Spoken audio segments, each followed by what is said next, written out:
नमस्कार, Byju's exam prep IAS Hindi platform पर आपका स्वागत है। दोस्तों, आज हम लोग 1 जून 2022 के द हिंदू समाचार पत्र का विश्लेषण करेंगे, जो कि आपके आगामी संघ लोक सेवा आयोग की प्रारंभिक एवं मुख्य परीक्षा के दृष्टिकोण से लाभदायक सिद्ध हो सकता है। तो दोस्तों, आइए पहले सत्र के विषय की चर्चा कर लें। इसमें हम पहला टॉपिक लिए हैं, एक न्यायिक पाठ्यक्रम जो आत्मनिरीक्षण की मांग करता है।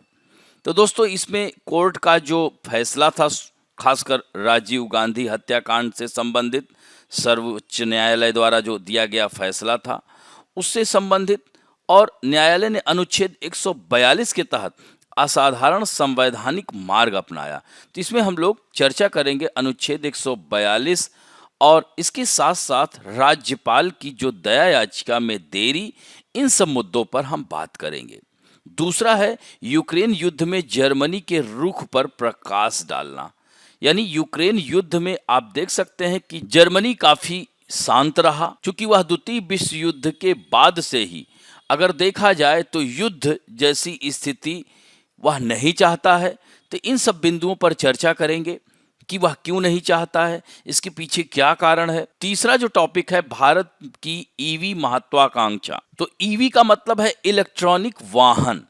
इसकी जो महत्वाकांक्षा कह सकते हैं 3 पहियों पर, यानी ई3 व्हीलर पहियों पर सवार है। दोस्तों, इस टॉपिक के अंतर्गत हम बात करेंगे फेम योजना की, यानी फेम 1 एंड फेम 2 में क्या क्या प्रगति रही है। तो इसमें जो है 2 व्हीलर, 3 व्हीलर या 4 व्हीलर, तो इसमें सबसे अधिक 3 व्हीलर की बात की गई है। तो इसमें क्या चुनौतियां हैं इसके निर्माण में और क्या उपाय किए जाएंगे, इन सब बातों की चर्चा करेंगे। चौथा है आधार की सुरक्षा पर सवाल। तो दोस्तों, जैसा कि आप लोगों ने सुना होगा, हाल ही में भारतीय विशिष्ट पहचान प्राधिकरण, जिसे UIDAI कहते हैं, ने पहले जनता को अपने आधार की एक फोटोकॉपी किसी भी संगठन के साथ साझा नहीं करने की चेतावनी कर डाली और बाद में इस चेतावनी को वापस ले लिया। तो इसी आधार पर हम लोग बात करेंगे आधार की सुरक्षा पर यह सवाल क्यों उठाए जा रहे हैं और यह जो है इसका महत्व क्या है आधार का, क्या आधार की सभी पहचान आवश्यकताओं के लिए एकमात्र समाधान हो सकता है, इसके बारे में चर्चा करेंगे। क्या यह अपने विभिन्न लाभार्थियों की गोपनीयता की रक्षा करता है या उसमें कोई सेंध लग सकती है, इन सब बातों की चर्चा करेंगे। दोस्तों, 5वां टॉपिक होगा तालिबान शासन पर संयुक्त राष्ट्र की रिपोर्ट। तो दोस्तों, जैसा कि आपको पता है कि अफगानिस्तान पर अब तालिबान शासन चल रहा है। तो तालिबान के अफगानिस्तान पर कब्जा करने के बाद यह संयुक्त राष्ट्र की पहली रिपोर्ट है। तो उसके बारे में हम लोग चर्चा करेंगे कि वर्तमान में अफगानिस्तान के हालात क्या हैं, और अंत में मुख्य परीक्षा अभ्यास प्रश्न, जिसमें 2 प्रश्नों के उत्तर की संरचना की चर्चा करेंगे, जिससे कि आप लोग उस उत्तर का अभ्यास कर सकें। अब बढ़ते हैं आज के पहले टॉपिक की ओर, जो कि पृष्ठ संख्या 8 यानी संपादकीय पृष्ठ पर आया हुआ है। इसको सामान्य अध्ययन के सेकंड पेपर भारतीय राज्य व्यवस्था से जोड़ा जा सकता है। दोस्तों, यह एक न्यायिक पाठ्यक्रम जो आत्मनिरीक्षण की मांग कर रहा है, यानी इस पर डिस्कशन होना अब आवश्यक हो गया है कि आखिर है क्या यह। तो यानी राजीव गांधी हत्याकांड पर आप लोगों ने सुना ही होगा, लगातार इस समय यह खबरों में बना हुआ है। तो सुप्रीम कोर्ट का फैसला, इस पर राजनीतिक या अन्य विशेषज्ञों का यही मानना है कि यह संघवाद के लिए एक तरह से एक झटके के रूप में देखा जा रहा है, एक आश्चर्य के रूप में देखा जा रहा है। तो सुप्रीम कोर्ट ने पूर्ण न्याय करने और छूट देने और परिणामी समय से पहले रिहाई के लिए अनुच्छेद 142 के तहत अपनी शक्तियों का सहारा ले लिया है। तो दोस्तों, यहाँ पर अनुच्छेद 142 भी आपके लिए आवश्यक है जानना। तो इस पर क्या विवाद है? तो इसमें यह शक्तियां विशेष रूप से राष्ट्रपति और राज्यपालों को प्रदान की जाती हैं। तो अब कौन सी शक्तियां? तो यानी शक्तियों के पृथकीकरण का यह उल्लंघन क्या हो रहा है? तो जब राज्यपाल मंत्रिपरिषद यानी अनुच्छेद 163 के तहत मंत्रिपरिषद की सलाह से यह बाध्यकारी है, यानी वह निर्णय ले सकता है। अनुच्छेद 161 में जानबूझकर विवाद के मामले में अंतिम निर्णय लेने में राज्यपाल को एक विवेक प्रदान करता है। तब ऐसे में यह राज्यपाल क्यों देरी किए? तो 2004 में सुप्रीम कोर्ट ने कहा था कि स्वतंत्र निर्णय लेने के अपने विवेक से कार्य करने वाले राज्यपाल की अवधारणा संविधान के लिए यह बाहरी नहीं है। यानी श्रीहरन के मामले में अन्य संविधान पीठ के फैसले में 2016 के 7 यानी SCCP1 राजीव गांधी की हत्या मूल से उत्पन्न हुए विचार के लिए रखे गए संदर्भों में से एक था। क्या धारा 435 में परामर्श शब्द, ये बहुत महत्वपूर्ण है बिंदु, इसे ध्यान रखेंगे, परामर्श शब्द निर्धारित है? तो CRPC का अर्थ है सहमति। तो यह माना गया है कि परामर्श शब्द का अर्थ केंद्र सरकार की सहमति है। तो संविधान पीठ ने इस बात पर प्रकाश डाला कि ऐसी स्थितियां जहां छूट के विचार का सीमा पार प्रभाव होगा, जहां भी एक केंद्रीय एजेंसी शामिल थी, केंद्र सरकार की राय प्रबल होनी चाहिए। तो कानूनी स्थिति पर अपने निष्कर्ष के आधार पर विषय वस्तु भारतीय दंड संहिता में धारा 302 हत्या संविधान की 7वीं अनुसूची की सूची 2 और 3 यानी राज्य और समवर्ती सूची के अंतर्गत आती है। तो न्यायाधीशों ने निष्कर्ष यही निकाला, तो राज्य इस तरह के निर्णय लेने में या सिफारिश करने के लिए पूरी तरह से सशक्त है।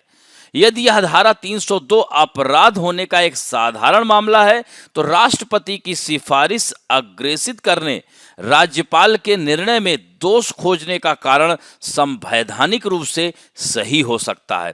लेकिन इससे भी बड़ा विवाद यह है कि राज्यपाल अनुच्छेद 161 के तहत अपनी शक्ति का प्रयोग करते हुए शस्त्र अधिनियम 1959, विस्फोटक पदार्थ अधिनियम 1908 के तहत दोषियों द्वारा किए गए अपराध के संबंध में क्षमा या छूट देने के लिए सक्षम है। इसी तरह से धारा 302 के अलावा पासपोर्ट अधिनियम 1967, विदेशी अधिनियम 1946 आदि बहुत ही दयनीय स्थिति में हैं।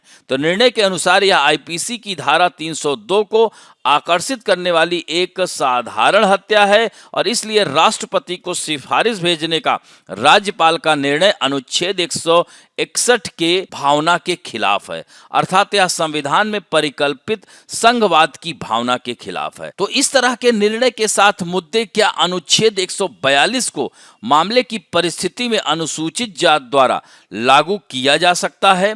जब संविधान के अनुच्छेद 161 के तहत क्षमा, छूट आदि के अनुदान के लिए अकेले राज्यपाल को व्यक्त शक्ति प्रदान की थी, तो बेंच ने राज्यपाल द्वारा लंबे समय तक राज्य मंत्रिमंडल द्वारा छूट की सिफारिश पर निर्णय नहीं लेने पर दोष पाया और बेंच की राय में राज्यपाल की गलती और अधिक तीव्र हो गई जब राज्यपाल ने अंततः 2 साल से अधिक समय तक सिफारिश पर बैठने के बाद मामले को अपने निर्णय के लिए भारत के राष्ट्रपति के पास भेजा। तो ये राज्यपाल द्वारा निर्णय लेने में विलंब, तो इस तरह से अपराधियों की तरह अपराध के शिकार लोगों की भावनाओं के बारे में भी सोचना चाहिए था। तो दया याचिका पर फैसला लेने में राज्यपाल की देरी, तो 2015 में दोषी द्वारा किए गए क्षमा अनुरोध पर राज्यपाल द्वारा विचार नहीं किया गया था। हालांकि सितंबर 2018 में संबंधित याचिका पर सुप्रीम कोर्ट ने एक आदेश ने स्पष्ट किया था कि राज्यपाल को क्षमा पर निर्णय के लिए उचित समझा गया था। तो इस तरह से कैबिनेट ने अनुच्छेद 161 के तहत उनकी उम्र कैद की सजा माफ करने की सिफारिश की थी। तो इस तरह से केंद्र का रुख क्षमा और रिहाई की दलीलें राज्यपाल के बजाय राष्ट्रपति के पास जानी चाहिए, क्योंकि मामले की जांच एक केंद्रीय एजेंसी द्वारा की जा रही है। तो इस तरह से याचिकाकर्ता का तर्क है कि एक दोषी राष्ट्रपति और राज्यपाल के बीच क्षमा के लिए चुनने के लिए स्वतंत्र था।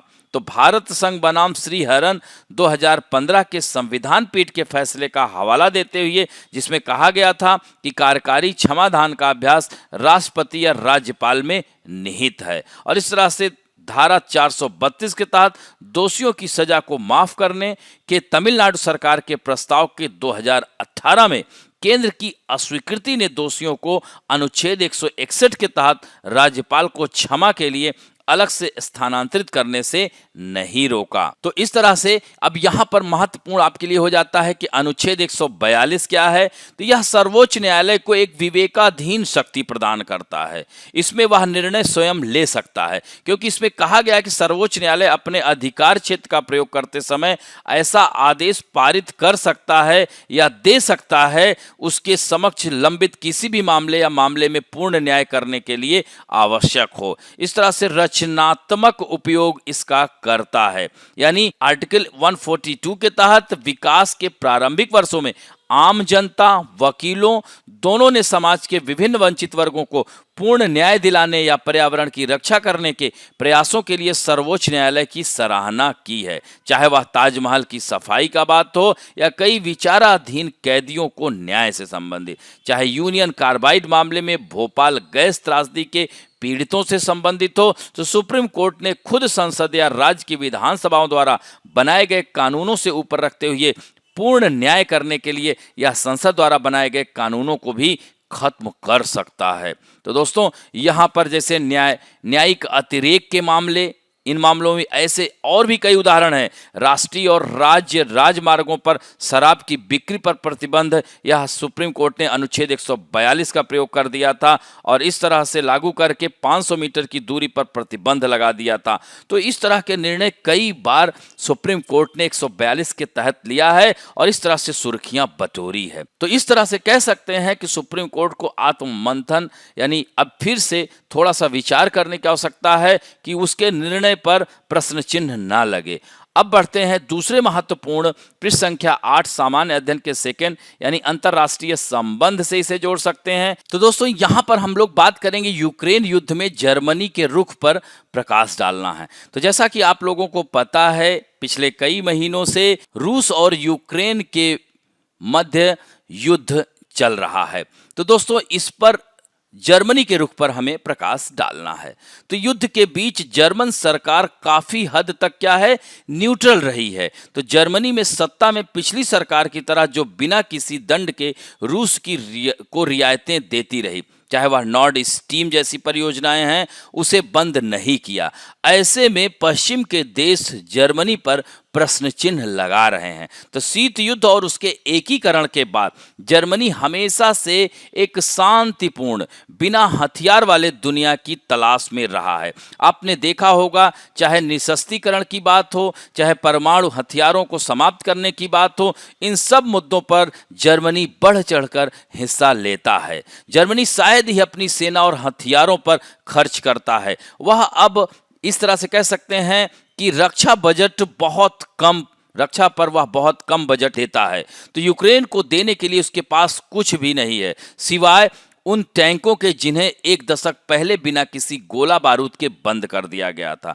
तो अब ऐसे में जर्मनी से सवाल किया जा रहा है। तो जर्मनी गैस ने एक लोकतांत्रिक शांतिवादी सहकारी राष्ट्र की छवि पाने के लिए कड़ी मेहनत की है और आज की डेट में अगर देखा जाए तो अंतर्राष्ट्रीय स्तर पर जर्मनी शांति स्थापित करने में ढेर सारे क्षेत्रों में भूमिका निभा रहा है। तो यहाँ तक कि कुछ शिपिंग मार्गों की रक्षा के लिए वह सिर्फ नौसेना भेजकर निर्यात के अवसरों की सुरक्षा संसद द्वारा अनुमोदित की गई थी, लेकिन मीडिया के बड़े हिस्से में इसकी निंदा की गई थी। तो दोस्तों, जैसा कि आपको पता है, चूंकि जर्मनी बहुत सारे युद्धों से गुजर चुका है, ऐसे में वह इतना युद्ध देख चुका है, अब वह एक शांत प्रिय राष्ट्र के रूप में अपने आप को प्रदर्शित करने का प्रयास करता है। दोस्तों, द्वितीय विश्व युद्ध के बाद से ही जर्मनी एक शांत प्रिय राष्ट्र यानी अपने आपको एक शांति प्रिय राष्ट्र के रूप में घोषित करने में निरंतर प्रयास करता रहता है। तो जर्मनी मुख्य रूप से 1945 से ही शांति अभियानों में वह शामिल रहा है। एक दो अपवाद हैं, जैसे 1990 का बाल्कन युद्ध या 2001 में अफगानिस्तान पर आक्रमण पर उसकी भागीदारी। तो इस तरह से इस मौन दृष्टिकोण को नीति निर्माताओं और जनता दोनों द्वारा पसंद किया जा रहा है। तो ऐसे में यह सही बात है कि जर्मनी विश्व में वह शांति स्थापित करने के कई प्रयास कर रहा है और उसने बोला है कि किसी भी चीज का सॉल्यूशन युद्ध नहीं है, युद्ध से सिर्फ मानवता का ही नाश होता है। तो इस तरह से 1945 से जब एडोल्फ हिटलर का यह तीसरा कह सकते हैं ढह गया, तो उसके शासनकाल के अनुस्मारक क्या जल्दबाजी में मिटा दिए गए। तो यानी अब लोग वहां पर कोई भी, वहां के लोग भी युद्ध नहीं चाहते हैं। तो इस तरह से अंतर्राष्ट्रीय संघर्षों में खुद को उलझाने के लिए जर्मनी की अनिच्छा दो विश्व युद्धों के दौरान अपने कार्यों पर अपनी गहरी राष्ट्रीय शर्म से उपजी है। वह हमेशा इस बात के लिए अपने आप को कोसता है कि वह कैसे इन युद्धों में शामिल रहा है।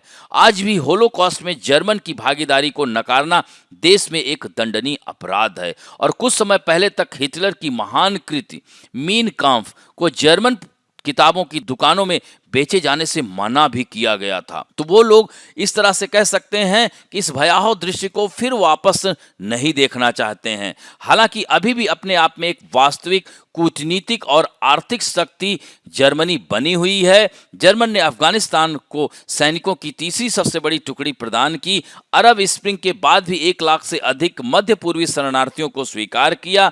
क्रीमिया के बाद के कब्जे के बाद भी यूक्रेन और रूस के बीच मिन्स्क समझौते पर बातचीत की। ईरान परमाणु समझौते पर एक प्रमुख समर्थक रहा है। तो ऐसे में शांति पहल पर वह बढ़ चढ़कर हिस्सा लेता है जर्मनी। तो इस तरह से आप यूक्रेन के मुद्दे पर भी देख सकते हैं कि किस प्रकार वह उदासीन रहा है। दोस्तों अब बढ़ते हैं तीसरे महत्वपूर्ण लेख की ओर, सामान्य अध्ययन के थर्ड पेपर, इसे ऊर्जा से हम जोड़ सकते हैं। तो दोस्तों इसमें संदर्भ यही कि भारत की ईवी महत्वाकांक्षा 3 पहियों पर सवार है। यानी इलेक्ट्रॉनिक वाहनों के लिए भारत का जो नवीनीकृत हुआ है, तब भारत में हाइब्रिड और इलेक्ट्रॉनिक वाहनों के फास्टर एडॉप्शन एंड मैन्युफैक्चरिंग के चरण 2 को, यानी जिसे क्या कहते हैं FAME, इसके बारे में आगे बात करेंगे। चरण 2, चरण 1 पूरा हो चुका है। तो FAME 2 के हिस्से के रूप में कुछ राज्यों द्वारा ईवी नीतियां इस वृद्धि को चलाने में सहायक रही हैं और इसमें दोस्तों 3 व्हीलर जो E3 व्हीलर सबसे ज्यादा रहा है। यानी कह सकते हैं कि E3 व्हीलर का दबदबा रहा है। यानी ई ऑटो, ई रिक्शा जैसे 3 व्हीलर ईवी भारत में पंजीकृत सभी इलेक्ट्रॉनिक व्हीकल्स का लगभग 65% है। सोचिए, 2 व्हीलर, 3 व्हीलर, 4 व्हीलर में सबसे अधिक 65% क्या है? E3 व्हीलर है।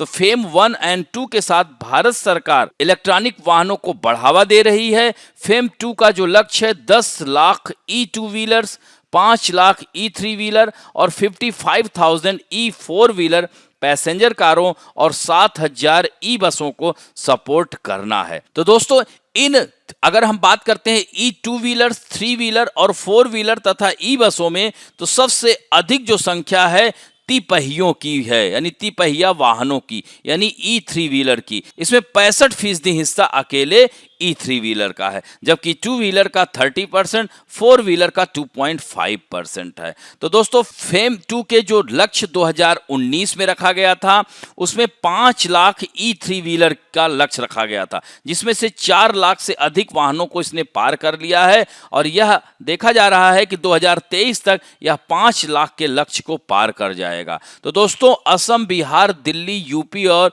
वेस्ट बंगाल सभी E3 व्हीलर पंजीकरण का लगभग 80% हिस्सा के साथ बनाते हैं। यानी कुल पंजीकरण का 40% हिस्सा है और इसकी जो लागत आती है 1 से 1.5 लाख के बीच और स्थानीय खिलाड़ी बाजार पर इस पे हावी है। और दोस्तों ये जो उपरोक्त सभी 5 राज्य हैं 100% की सड़क कर छूट और पंजीकरण शुल्क प्रदान करते हैं। तो इस तरह से यहाँ पर आप देख सकते हैं कि स्वदेशी डिजाइन कार्यशालाओं और छोटे उद्यमों में आसान स्थानीय निर्माण की अनुमति देता है और उनके 2 पहिए और 4 पहिए समकक्षों की तुलना में चार्ज करने और बनाए रखने में अपेक्षाकृत आसान बनाता है। तो 2 पहिया वाहनों के लिए हाल ही में स्कूटरों में आग लगने की घटनाओं ने भी आशंका को और बढ़ा दिया है। यही कारण है कि 2 व्हीलर और 4 व्हीलर स्पेस में सिद्ध ट्रैक रिकॉर्ड वाले विश्वसनीय निर्माता मुश्किल से आते हैं। तो E3 व्हीलर में भी चिंताएं हैं, क्योंकि इसमें यात्रियों की सुरक्षा,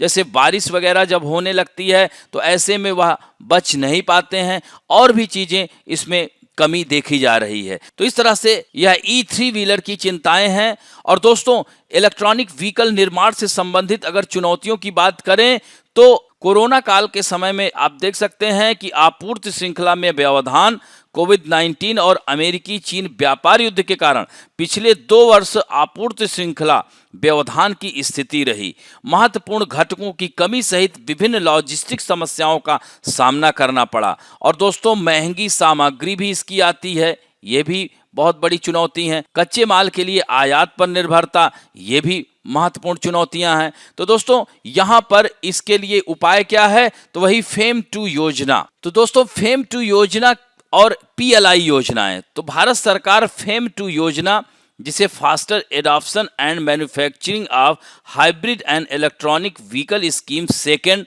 इसको यानी चरण 2 कहा जा रहा है। चरण 1 पूरा हो चुका है, चूंकि 2015 में ही शुरू किया गया था। और दोस्तों इस योजना में हाइब्रिड और इलेक्ट्रॉनिक तकनीक जैसे mild hybrid, strong hybrid, plug in hybrid, battery electronic वाहन शामिल हैं। तो फेम इंडिया योजना के 4 फोकस क्षेत्र हैं, यानी प्रौद्योगिकी विकास, मांग निर्माण, पायलट परियोजना और चार्जिंग इंफ्रास्ट्रक्चर। तो इसकी जो विशेषताएं यही हैं दोस्तों कि सार्वजनिक परिवहन के विद्युतीकरण पर इसमें जोर देना, जिसमें साझा परिवहन शामिल है। तो इस चरण में जो लक्ष्य रखा गया है, क्या बताया था, 7,000 ई बसें, 5 लाख ई 3 व्हीलर, 55,000 ई 4 व्हीलर और पैसेंजर कारों तथा 10 लाख ई 2 व्हीलर की सहायता प्रदान करना है। तो इस तरह से 3 व्हील और 4 व्हील सेगमेंट में प्रोत्साहन मुख्य रूप से सार्वजनिक परिवहन के लिए उपयोग किए जाने वाले या व्यावसायिक उद्देश्यों के लिए पंजीकृत वाहनों पर लागू होंगे।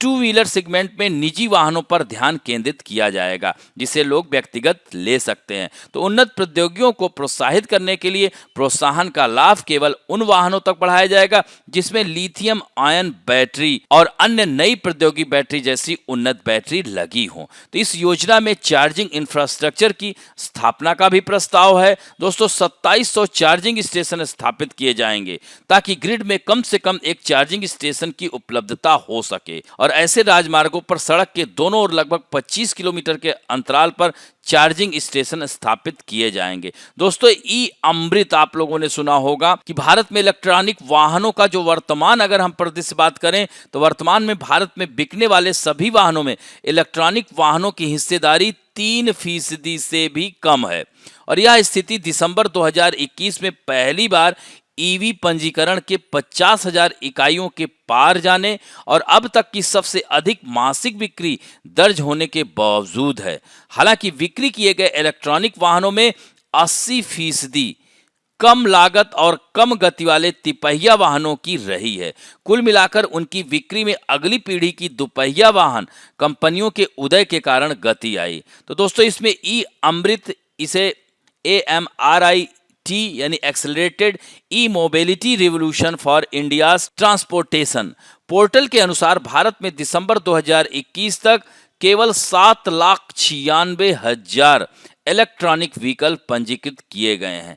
केवल 1,800 सार्वजनिक ईवी चार्जिंग स्टेशन स्थापित किए गए हैं, जबकि वित्त वर्ष 2015 से वित्त वर्ष 2020 तक ईवी की बिक्री में 133% की बढ़ोतरी हुई है और इस तरह से पारंपरिक ईवी वाहनों की बिक्री की तुलना में यह संख्या नगण्य ही प्रतीत होती है। वित्त वर्ष 21-22 में देश में बिक्री हुए कुल वाहनों में से केवल 1.32% इलेक्ट्रॉनिक वाहन थे और दोस्तों 25+ state have notified or drafted state EV policies. इसी तरह से 380 मैन्युफैक्चरर्स ऑपरेट इन इंडिया, यानी भारत में 380 निर्माणकर्ता निर्माण कर रहे हैं इलेक्ट्रॉनिक वाहन। तो दोस्तों यह जो है आगे की राह यही होगी कि इसमें प्रतिस्पर्धात्मकता को बढ़ाना होगा, दुपहिया वाहनों पर आंशिक जोर देना होगा, बैटरी विनिर्माण पर इसका मुख्य ध्यान केंद्रित करना होगा और शहरी अपशिष्ट का उपयोग, यानी औद्योगिक घरानों रिलायंस इंडस्ट्री, अडानी, टाटा केमिकल द्वारा हाल ही में स्थानीय रूप से बैटरी सेल का निर्माण करने की प्रतिबद्धता जताई गई है। हालांकि इसमें विनिर्माताओं को बैटरी के जीवन चक्र के बारे में विचार करने, शहरी अपशिष्ट उपयोग कर सकने के संबंध में योजना तैयार करने की आवश्यकता है। दोस्तों अब बढ़ते हैं नेक्स्ट टॉपिक की ओर, जो पृष्ठ संख्या 10 पर आया हुआ है। इसको शासन से जोड़ सकते हैं। आधार की सुरक्षा पर सवाल, क्या आधार सभी पहचान आवश्यकताओं के लिए एकमात्र समाधान हो सकता है? क्या अपनी विभिन्न लाभार्थियों की गोपनीयता की यह रक्षा करता है? तो दोस्तों, आपने हाल ही में सुना होगा भारतीय विशिष्ट पहचान प्राधिकरण, जिसे आधार यानी UIDAI कहा जाता है, ने पहले जनता को अपने आधार की फोटोकॉपी किसी भी संगठन के साथ साझा नहीं करने की चेतावनी दी और बाद में इस चेतावनी को वापस ले लिया। यानी वापस लिए गए नोटिस में यह सुझाव दिया गया कि धारक पारंपरिक फोटोकॉपी के स्थान पर नकाबपोश यानी मास्क्ड आधार कार्ड का उपयोग करे और इसे साइबर कैफे या सार्वजनिक कंप्यूटर से डाउनलोड करने से बचे। तो मास्क्ड आधार यानी नकाबपोश आधार कार्ड यानी 12 अंक की आईडी के पहले 8 अंकों को इस तरह से वर्णों के साथ कवर करता है। तो होटल जैसी निजी संस्थाएं आईडी की प्रतिलिपियां जमा नहीं कर सकती, जबकि अब तक होटल में लोग जमा करते आए हैं। तब ऐसे में आगे क्या होगा? दोस्तों, आधार यह अधिनियम 2016 में स्पष्ट करता है कि भारत के समेकित कोष से आने वाले लाभों का लाभ उठाने के लिए आधार प्रमाणीकरण आवश्यक है। दोस्तों, केंद्रीय डेटाबेस में सभी आधार नंबर धारक की संबंधित जनसांख्यिकी और बायोमेट्रिक जानकारी होती है और अधिनियम यह स्पष्ट करता है कि गोपनीयता बनाए रखने की आवश्यकता है और प्रमाणित जानकारी उपयोग किसी अन्य उद्देश्य के लिए नहीं किया जा सकता। तो UID परियोजना की स्थापना के बाद से ही संस्थानों संगठनों ने अपने डेटाबेस को आधार से जोड़ने पर बहुत ध्यान दिया। 2017 में 200 से अधिक केंद्र और राज्य सरकारों की वेबसाइटों ने कुछ आधार लाभार्थियों के विवरण सार्वजनिक रूप से प्रदर्शित किए। तो दोस्तों, कैग रिपोर्ट UIDAI ने इसे संरक्षित करने के लिए ना तो कोई इंस्क्रिप्शन निर्दिष्ट किया है और ना ही कोई तंत्र स्पष्ट करने के लिए संस्थाएं उपयुक्त प्रक्रियाओं का पालन कर रही हैं। तो कैग की रिपोर्ट में यह कहा गया है कि एक ही निवासी को कई आधारों के मुद्दों के अलावा कई निवासियों को एक ही बायोमेट्रिक डेटा दिए जाने के उदाहरण सामने आए हैं। दोस्तों, UIDAI के तकनीकी केंद्र के अनुसार 2019 तक लगभग 4.75 लाख डुप्लीकेट आधार नंबर रद्द कर दिए गए थे। तो कैग की रिपोर्ट में कहा गया है कि लीकेज का पता लगाने और उन्हें प्लग करने के लिए किए गए पर्याप्त प्रभावी नहीं हैं। तो दोस्तों, यहाँ पर आप देख सकते हैं 2019 में भी न्यूज में आया हुआ था यह इकोनॉमिक्स टाइम्स में कि Aadhaar data leak India's nightmare potential of large scale misuse of Aadhaar, Indian state government leaks thousand of Aadhaar number. यह 2019 की खबर है। तो इस तरह से आधार पर कैग की रिपोर्ट यही कहती है कि निवास के प्रमाण के लिए कोई दस्तावेज ही नहीं है। इसी तरह से डी डुप्लीकेशन की समस्या बढ़ रही है।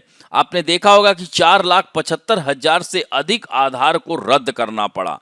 तो यह डेटा यही इंगित करता है कि 2010 के बाद से 9 वर्षों की अवधि के दौरान औसतन एक दिन में कम से कम 145 आधार बनाए गए थे जो रद्द करने की आवश्यकता वाले डुप्लीकेट नंबर थे। इसी तरह से गलत नामांकन प्रक्रिया, तो ये सब कैग की रिपोर्ट 5 साल से कम उम्र के बच्चे यानी बाल आधार नामक एक पहल के तहत बिना बायोमेट्रिक के ही बच्चों और नवजात शिशुओं को आधार कार्ड जारी करने के UIDAI के कदम की भी ऑडिट ने आलोचना की थी। तो इस तरह से आधार पर CAG की रिपोर्ट में जो सिफारिशें की गई हैं कि स्व घोषणा के लिए एक प्रक्रिया निर्धारित की जाए जिसमें सभी प्रावधानों के अनुरूप दस्तावेज वह निर्धारित करे और इस तरह से स्व घोषणा के अलावा एक प्रक्रिया और आवश्यक दस्तावेज बनाए।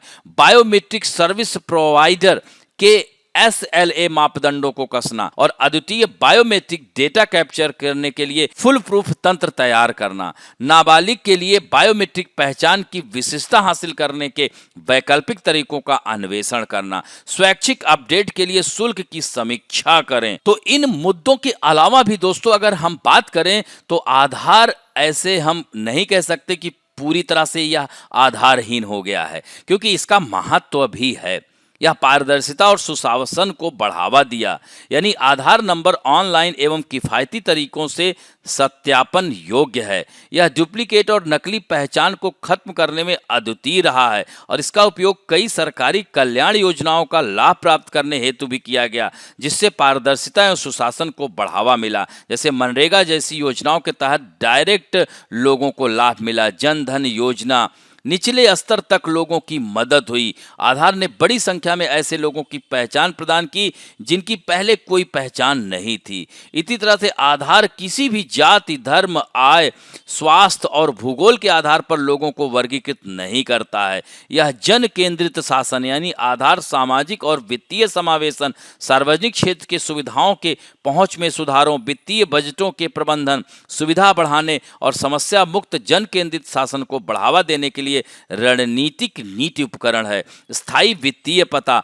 आधार को स्थायी वित्तीय पते के रूप में भी इस्तेमाल किया जाता है। तो दोस्तों, आगे की राह यही हो सकती है कि सरकार को सर्वोच्च न्यायालय के निर्देशों का पालन करना चाहिए और उन्हें लागू करना चाहिए, जिनमें शामिल हैं देशों के लिए अनिवार्य आधार का प्रतिबंध, बच्चों के लिए बिना शर्त छूट, आधार प्रमाणीकरण विफल होने पर विकल्प का प्रावधान और लाभों को वापस या निलंबित नहीं करना चाहिए। इस तरह से उन नामों को अग्रिम प्रकटीकरण जिन्हें हटाए जाने की संभावना, साथ ही प्रस्तावित विलोपन का कारण भी बताना होगा। मजबूत सुरक्षा उपायों की जरूरत होगी। भारतीय राष्ट्रीय भुगतान निगम को आधार सक्षम भुगतान प्रणालियों की कमियों और उचित शिकायत निवारण सुविधाओं के खिलाफ शीघ्र मजबूत सुरक्षा प्रदान करनी चाहिए। दोस्तों, अब बढ़ते हैं पृष्ठ संख्या 10 पर। सामान्य अध्ययन के थर्ड पेपर यानी सुरक्षा से इसको जोड़ सकते हैं। यह भी द हिंदू में ही आई हुई खबर है। तालिबान शासन पर संयुक्त राष्ट्र की रिपोर्ट। दोस्तों, अफगानिस्तान पर शासन के बाद यह पहली ऐसी रिपोर्ट संयुक्त राष्ट्र ने जारी की है। दोस्तों, संयुक्त राष्ट्र के analytical support and section monitoring team की एक नई रिपोर्ट में कहा गया है कि तालिबान शासन के तहत विदेशी आतंकवादी संगठन सुरक्षित पनाहगाह का आनंद ले रहे हैं। इसमें कहा गया है कि आतंकवादी समूह 2023 तक यानी 2023 से पहले अफगानिस्तान के बाहर बड़े हमले शुरू करने की संभावना नहीं रखते हैं। भारत केंद्रित 2 आतंकवादी समूहों जैसे मोहम्मद और लश्कर तोयबा के अफगानिस्तान में प्रशिक्षण शिविर होने की भी सूचना है। तो यहाँ पर तहरीके तालिबान पाकिस्तान यानी टीटीपी अफगानिस्तान में विदेशी आतंकवादी लड़ाकों का सबसे बड़ा घटक है, जिनकी संख्या 3 से 4 हजार अनुमानित है। तो दोस्तों, इसके तहत निगरानी दल अधिशेष क्या है और इसने डेटा कैसे एकत्रित किया? तो निगरानी दल यूएनएससी प्रतिबंध समिति की सहायता करता है और समिति के सदस्यों के बीच परिचालित इसकी रिपोर्ट अफगानिस्तान में संयुक्त राष्ट्र की रणनीति के निर्माण की सूचना देती है। भारत वर्तमान में प्रबंधित समिति का अध्यक्ष है, जिसमें से सभी 15 यूएनएससी सदस्य शामिल हैं। तो अगस्त 2021 में तालिबान के सत्ता में लौटने के बाद से यह कुल 13वीं रिपोर्ट है। संयुक्त राष्ट्र की टीम सबूत जुटाने के लिए अफगानिस्तान नहीं जा सकी। आधिकारिक अफगान ब्रीफिंग द्वारा सूचित नहीं की गई। यह इसकी पहली रिपोर्ट है। इसके बजाय टीम संयुक्त राष्ट्र के सदस्य राज्यों, अंतर्राष्ट्रीय क्षेत्रीय संगठनों, निजी क्षेत्र के वित्तीय संस्थानों और अफगानिस्तान में संयुक्त राष्ट्र सहायता मिशन जैसे निकायों के काम के साथ परामर्श पर निर्भर था। तो दोस्तों, रिपोर्ट भारत के लिए खतरा पैदा करने वाले आतंकवादी संगठनों के बारे में क्या कहती है? तो भारत केंद्रित मैंने बताया 2 आतंकवादी समूह जैसे मोहम्मद और लश्कर तोयबा। तो यहां पर आप देख सकते हैं कि अफगानिस्तान में प्रशिक्षण शिविर होने की सूचना है, जबकि जेआईएम नंगरहार में 8 प्रशिक्षण शिविर रखता है, जिसमें से 3 सीधे तालिबान के नियंत्रण में है और लश्कर को कुनार और नंगरहार में 3 शिविर बनाए रखने के लिए कहा गया था। तो दोनों समूहों का तालिबान नेतृत्व के साथ घनिष्ठ संबंध है। दोस्तों, यहां पर आप देख सकते हैं यह ईरान, यह पाकिस्तान, यह रास्ता और भारत ने जैसे Salma dam, Afghan India friendship dam के नाम से जाना जाता है। भारत ने यहाँ पर ढेर सारा निवेश कर रखा है। ऐसे में तालिबान भारत को डिस्टर्ब नहीं करेगा। फिर भी महत्वपूर्ण है यह रिपोर्ट, इसे ध्यान रखेंगे। और अब बढ़ते हैं मुख्य परीक्षा अभ्यास प्रश्न की ओर। देश भर में फेम सेकेंड यानी फेम चरण 2 योजना के प्रदर्शन और भारत में ईवी पहुंच के विस्तार में अभी भी मौजूद बाधाओं का आकलन करें। तो उन बाधाओं के बारे में मैंने बताया था और इसमें यह ध्यान रखेंगे फेम 2 का क्या लक्ष्य है और इसके बारे में लिखना है। साथ में फेम योजना क्या है, चरण 1 में क्या था, चरण 2 कब से शुरू हुआ, इस तरह से वर्तमान परिदृश्य क्या है और कितना विकास हुआ है इलेक्ट्रॉनिक वाहनों का और इससे संबंधित चुनौतियां क्या हैं और अंत में आपको संतुलित निष्कर्ष यानी आगे और क्या इसमें हम सुधार कर सकते हैं या डाल सकते हैं। दूसरा प्रश्न है भारतीय संविधान का अनुच्छेद 142, सीधे सीधे यह प्रश्न है, क्या यह शक्तियों के पृथक्करण के सिद्धांत के विरुद्ध है? इसके बारे में आपको विस्तार से समझाना है। तो इस तरह से हाल ही में सुप्रीम कोर्ट के फैसले का जिक्र करते हुए आपको 142 के तहत की शक्तियों का जो सहारा लिया गया है उसका आप इसमें उल्लेख करते हुए आपको अनुच्छेद 142 क्या है, सत्य या शक्ति के पृथक्करण के विरुद्ध कैसे है, और इस तरह से अनुच्छेद 142 के सभी बिंदुओं पर आपको विस्तार से बताते हुए अंत में संतुलित निष्कर्ष पर पहुंचना है। तो इस तरह से आज का अंक यहीं समाप्त करते हैं। आशा करता हूं कि आज का भी यह अंक आप लोगों को अच्छा लगेगा। यदि अच्छा लगे तो प्लीज लाइक, शेयर, सब्सक्राइब और बेल आइकन दबाना ना भूलें। धन्यवाद।